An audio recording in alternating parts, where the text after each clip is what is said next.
दरम्यान मुंबई गोवा महामार्गासंदर्भात एक महत्त्वाची आढावा बैठक पार पडली आहे। मंत्री अदिती तटकरे या बैठकीमध्ये अधिकाऱ्यांवर चांगल्याच संतापल्याचं पाहायला मिळालं। खड्डे भरायला पेवर ब्लॉक वापर केल्यानं अदिती तटकरे यांनी संताप व्यक्त केला।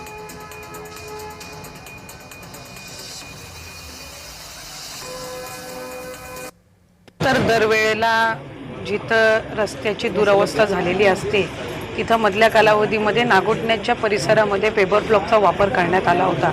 मी त्यावेळेला तिथं बैठकीमध्ये मुद्दा मांडलेला की पेपर ब्लॉक हे नॅशनल हायवेच्या किंवा स्टेट हायवेच्या रस्त्यासाठी तिथे टिकणारे नसतात।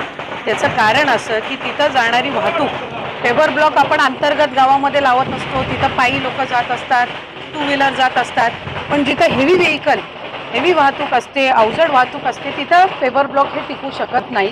त्याच्यामुळे आत्ता त्यांनी जिथं जिथं पेपर ब्लॉकचा तिथं वापर केलेला आहे, मी त्यांना सूचना दिल्या की हे पेपर ब्लॉक 2-4 दिवसाच्या वर टिकणार नाहीत, कारण त्याला प्रॉपर तिथं बेस नसतो आणि एक जरी अवजड वाहन त्याच्यावरनं गेलं तर ते पेपर ब्लॉक निघण्याची शक्यता ही काही नाकारता येत नाही। त्यामुळे त्यानुसार त्यांनी त्या रस्त्यामध्ये पेपर ब्लॉक वापरण्यापेक्षा म्हणजे तिथं जिथं खड्डे आहेत ते बुजवण्यासाठी त्याच्यापेक्षा नवीन टेक्नॉलॉजी जी आहे त्यांचं काही वेगळ्या पद्धतीचं त्याच्यामध्ये एक नवीन रॉ मटेरियल त्याच्यामध्ये येतं ज्याच्यातून खड्डे बुजवता येत असतात आणि ते पेपर ब्लॉकपेक्षा जास्ती प्रमाणामध्ये तिथं तग धरू शकेल आणि पावसाळ्याच्या कालावधीमध्ये हा जो नाहकचा त्रास खासकर नागोठण्याचा जो परिसर आहे तो असेल, सुकेळीच्या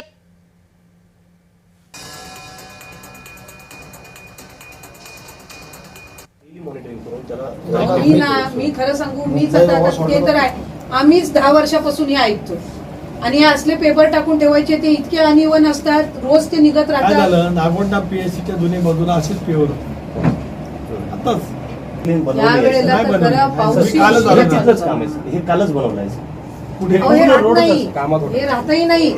मी तुम्हाला खरं सांगते, हे राहतही नाहीत पेपर ब्लॉक। दुसऱ्या दिवशी निघतात। हेवी साहेब ह्याच्यावरनं एसटी गेली ना, हे दुसऱ्या दिवशी सगळे निघालेले असतात। नाही पण ताई आताच्या ह्याच्यात आपण understand the kind of frustration we go through driving by that road every day.